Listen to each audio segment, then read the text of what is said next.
Yo Sobat Delur, selamat datang di channel yang akan mereview film-film bergenre horor, misteri dan thriller yang baru Mince tonton. Kali ini kita masih mereview film serial Korea bergenre misteri thriller fiction produksi Netflix, dan ini adalah review dari episode ketiga dan keempat. Cek di playlist atau klik linknya di deskripsi untuk episode sebelumnya atau selanjutnya. Tidak lupa Mince tetap harus mengingatkan keseruan sebuah film hanya dapat kamu rasakan jika menonton langsung filmnya. Jadi tonton langsung deh filmnya. Ingat sob, video ini mengandung spoiler.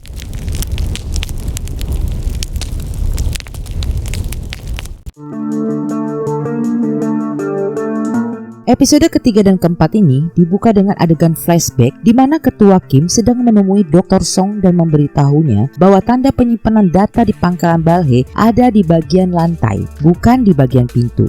Jadi kayaknya kita memang harus konsentrasi nonton film ini ya sob. Soalnya ternyata untuk membuka misteri tentang Dr. Song ini sering ditampilkan adegan-adegan flashback Dr. Song sebelum keberangkatan dalam misinya ke bulan. Lanjut sob. Adegan kemudian beralih kembali menampilkan co-pilot Lee yang masih berusaha mencari senternya. Namun ia menemukan kapsul dengan lampu hijau. Co-pilot Lee pun akhirnya mendapatkan kapsul itu. Namun ia heran karena kapsul itu ternyata isinya air. Sementara itu Dr. Song yang diminta kembali untuk bersama dengan co-pilot Lee tidak menemukan co-pilot Lee di tempatnya. Tiba-tiba pintu lokasi 3 terbuka dan co-pilot Lee muncul. Namun belum sempat Dr. Song berkata apa-apa, tiba-tiba co-pilot Lee seperti ditarik dari dalam. Dr. Song langsung masuk ke lokasi 3 dan melihat co-pilot Lee yang tergantung di langit-langit. Dan tak lama kemudian co-pilot Lee pun terjatuh dan tewas. Kapten Han yang mendapat kabar bahwa Dr. Song meninggalkan lokasi segera menuju ke lokasi 3. Saat tiba di sana, Kapten Han menemukan Dr. Song yang shock dengan jasad co-pilot Lee di sampingnya. Kapten Han pun meminta rekaman kamera Dr. Song untuk mengetahui apa yang sebenarnya terjadi. Mereka pun memutar rekaman itu. Mereka melihat ternyata co-pilot Lee menemukan kapsul yang berisi air di dalamnya dengan lampu hijau yang mereka duga itu adalah sampel yang sedang mereka cari. Namun terekam di kamera, tiba-tiba kapsul itu diambil oleh sesuatu yang setelah dicek ternyata muncul dari lorong ventilasi udara. Dr. Song mengira bahwa itu pasti bukan makhluk sebangsa hewan karena tidak mungkin hewan tahu bahwa sampel itu begitu penting sehingga harus diambilnya. Mereka menyebut makhluk itu dengan istilah penyusup. Kapten Han mulai mempercayai kekhawatiran Dr. Song soal keanehan-keanehan yang terjadi di pangkalan itu dan berniat untuk mengungkapnya. Sementara itu, So-chan yang sudah berkumpul kembali di pusat komando dengan kelompoknya tampak mulai kepayahan. Tiba-tiba ia memuntahkan air yang tidak ada henti-hentinya. Anggota lain menghubungi Dr. Hong untuk dapat membantu dan juga melaporkannya pada Kapten Han. Dr. Hong yang tiba lebih dulu segera mengambil tindakan medis pada So-chan. Namun So-chan tak dapat diselamatkan. Kapten Han yang makin merasa keanehan-keanehan itu mulai mengancam anggota timnya, akhirnya menyetujui rencana Dr. Song dan Dr. Hong untuk mengotopsi para jenazah dan meneliti penyebab kematian mereka. Sedangkan ia dan bersama 2 anggotanya akan menelusuri ventilasi udara untuk mencari tahu mengenai penyusup yang mengancam mereka. Kapten Han juga berkata bahwa selanjutnya ia akan memutuskan apakah mereka harus meminta bantuan dari bumi atau mereka akan menghentikan misi ini. Kapten Han dan anggotanya mulai menelusuri lorong ventilasi udara. Saat itu terlihat melalui radar bahwa ada makhluk hidup lain di depan mereka. Semuanya waspada dan mulai bergerak ke depan. Namun melalui radar terlihat bahwa makhluk itu melewati mereka lalu menghilang dan tak lagi nampak di radar. Kapten Han pun memutuskan untuk kembali ke ruang markas komando. Sementara itu di ruang medis, Dr. Hong mulai mengambil sampel cairan pada jasad So-chan. Sedangkan Dr. Song pergi untuk mencari tambahan sampel cairan dari jasad-jasad lainnya untuk diteliti.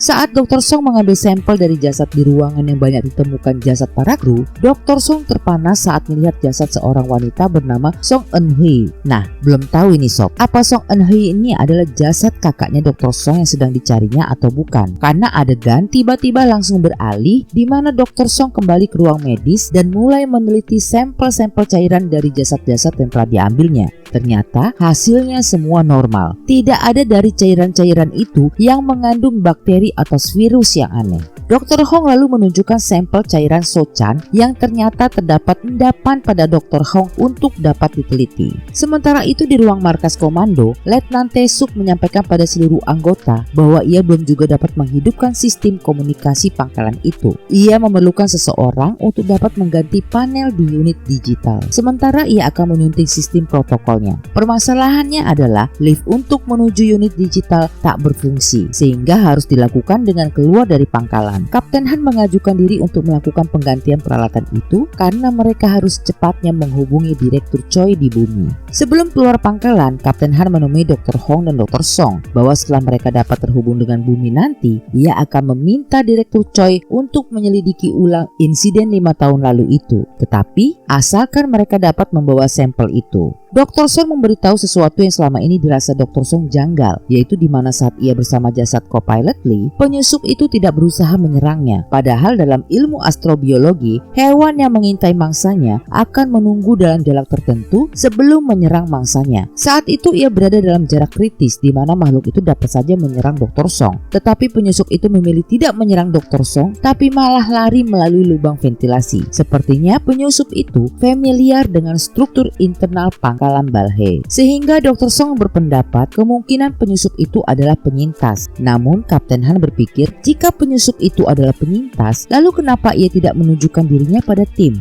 Dr. Song pun terdiam. Oh ya, penyintas di sini itu maksudnya orang yang selamat dan mampu bertahan hidup dalam insiden itu ya sob. Oke, kita lanjut ke episode keempat sob. Di awal episode keempat ditampilkan adegan flashback lagi di mana Kapten Han sedang mengunjungi anak perempuannya di pusat medis nasional yang jika tidak segera mendapatkan golongan air dengan kadar tinggi, maka kakinya akan terancam diamputasi. Nah, sepertinya adegan-adegan flashback yang ditampilkan pada setiap awal episode ini memiliki hubungan yang erat dengan apa yang akan terjadi selanjutnya pada tim di pangkalan ya sob. Nah, Mince penasaran ini sob. So, kita lanjut. Adegan lalu beralih pada Kapten Han yang telah bersiap keluar pangkalan untuk menuju ke unit digital yang berada di mesin pinggir jurang. Kapten Han mulai menuruni tangga. Tiba-tiba, lift yang dikira mati naik ke atas hampir menghujam Kapten Han. Kapten Han berhasil menghindar, tetapi ia terlepas dari pegangan dan tergantung. Oksigen pun mulai berkurang. Dengan susah payah, Kapten Han berusaha menuju mesin digital. Saat ia berhasil mencapainya, Kapten Han dipandu Letnan Tae-suk untuk melakukan beberapa perbaikan.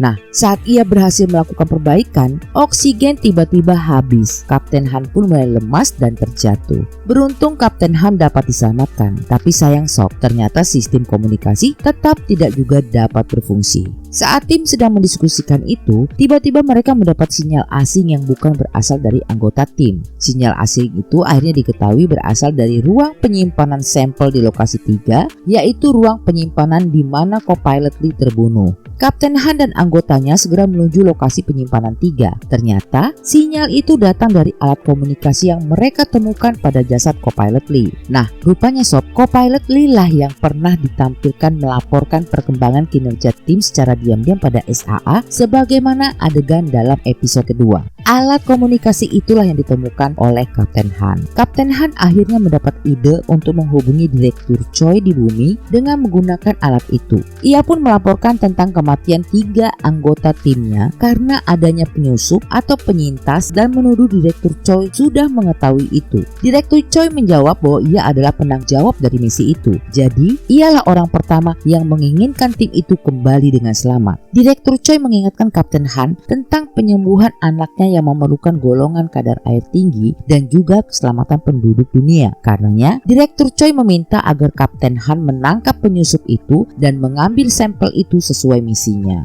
Sementara itu di ruang medis, Dr. Song dan Dr. Hong belum juga dapat menemukan jawaban apa penyebab para kru pangkalan Balhae dan Sochan tewas. Sampel cairan Sochan pun hasilnya sama dengan jasad lainnya, yaitu darahnya tidak terdapat virus atau bakteri. Saat keduanya mulai bingung memecahkan misteri penyebabnya, tiba-tiba Tiba-tiba Dr. Hong mendapat ide meneteskan darahnya pada sampel cairan jasad Sochan. Lalu sesuatu pun terjadi di mana tetesan darah dan cairan yang menyatu itu memecahkan diri secara terus-menerus seolah-olah berkembang biak. Tak berapa lama perkembangbiakan itu berhenti tepat di saat oksigen dalam tetesan darah Dr. Song habis. Dr. Song dan Dr. Hong akhirnya mendapatkan jawaban penyebab kematian Sochan dan para kru pangkalan Balhae 5 tahun yang lalu, yaitu karena mereka meminum air, dan saat air itu menyatu dengan darah, maka air itu terus berkembang biak di dalam tubuh manusia. Itulah kenapa Sochan mengeluarkan air deras terus-menerus dari tubuhnya dan baru berhenti ketika Sochan meninggal.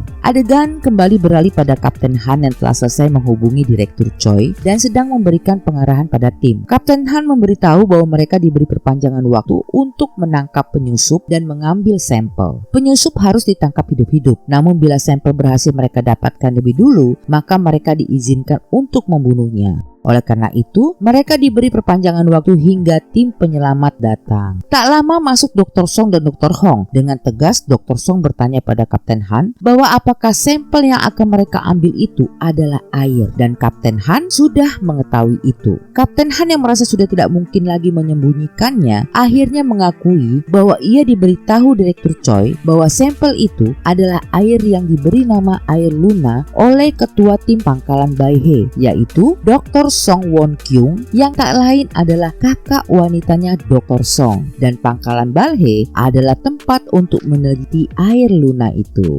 Nah, akhirnya terjawab sob misteri file dokumen yang berusaha dibuka Dr. Song pada adegan flashback di awal episode kedua, di mana sebelum berangkat ke bulan, Dr. Song berhasil membuka suatu file di komputer yang isinya tertulis temukan Luna. Dan setelah ia menanyakan tentang apa itu Luna pada Huang sebelum berangkat ke bulan, Huang pernah mengatakan bahwa Luna adalah sebuah tempat penyimpanan data di pangkalan Balhae. Nah, ternyata Luna itu adalah nama air yang sampelnya harus mereka ambil. Oke, lanjut sob. Dr. Song memberitahu bahwa mereka sudah menemukan jawaban penyebab dari tewasnya Sochan dan para kru pangkalan Balhae, yaitu karena mereka terkontaminasi air Luna itu, di mana saat air itu menyatu dengan darah, maka ia akan terus berkembang biak di dalam tubuh dan baru berhenti saat orang itu tewas. Kapten Han terkejut mengetahui itu. Dr. Song melanjutkan bahwa air itu sangatlah diinginkan kakaknya, yaitu Dr. Song Won Kyung, yang merupakan ketua tim riset air Luna pangkalan Balhae untuk menjadikan bumi kembali memiliki air. Anggota tim lainnya yang selama ini diam pun terkejut. Dr. Song meminta pada Kapten Han untuk memberikan akses memasuki ke tempat pusat data untuk mengetahui jawaban dari semua kejanggalan yang terjadi. Dr. Song memberitahu Kapten Han bahwa ia mengetahui di mana letak pusat data, yaitu di laboratorium utama. Kapten Han pun heran Dr. Song mengetahui semua itu, namun Dr. Song menjawab bahwa ia hanya beruntung saja. Oke, sekedar mengingatkan saja sob, padahal pada adegan flashback di awal tadi, kita tahu yang memberitahu Dr. Song tentang lokasi pusat data itu adalah Ketua Kim ya sob, dimana Ketua Kim bilang pada Dr. Song bahwa pusat data berada di lantai, bukan di pintu. Nah, ternyata maksud di lantai oleh Ketua Kim itu adalah petunjuk letak ruang pusat data ada di lantai, yaitu lantai yang ada tanda segitiga. Dan kenapa pula selalu saja ditampilkan adegan-adegan Dr. Song yang selalu saja seperti berpikir terus dan selalu berusaha diam-diam mencari sesuatu. Rupanya Dr. Song itu mencari ruang pusat penyimpanan data itu. Nah, baru ngeh mince sob. Oke, kita lanjut. Dengan kode akses rahasia yang dimiliki Kapten Han, akhirnya mereka berdua pun memasuki ruang pusat data, di mana dindingnya terdapat banyak penyimpanan data yang tersusun rapi. Tiba-tiba Kapten Han melihat ada tumbuhan yang keluar dari selipan di lantai. Mereka heran, lalu Kapten Han pun membuka knop lantai. Betapa terkejutnya mereka berdua karena ternyata terdapat ruang bawah yang dipenuhi oleh tumbuhan merambat yang subur. Lalu episode 3 dan 4 pun di end. Wah, makin seru lagi nih sob. Nanti kita segera lanjut episode 5 dan 6 ya sob. Terima kasih sudah mampir ke Demen Alur Channel dan mohon dukungannya agar Mince tetap semangat membagikan kelanjutannya. See you!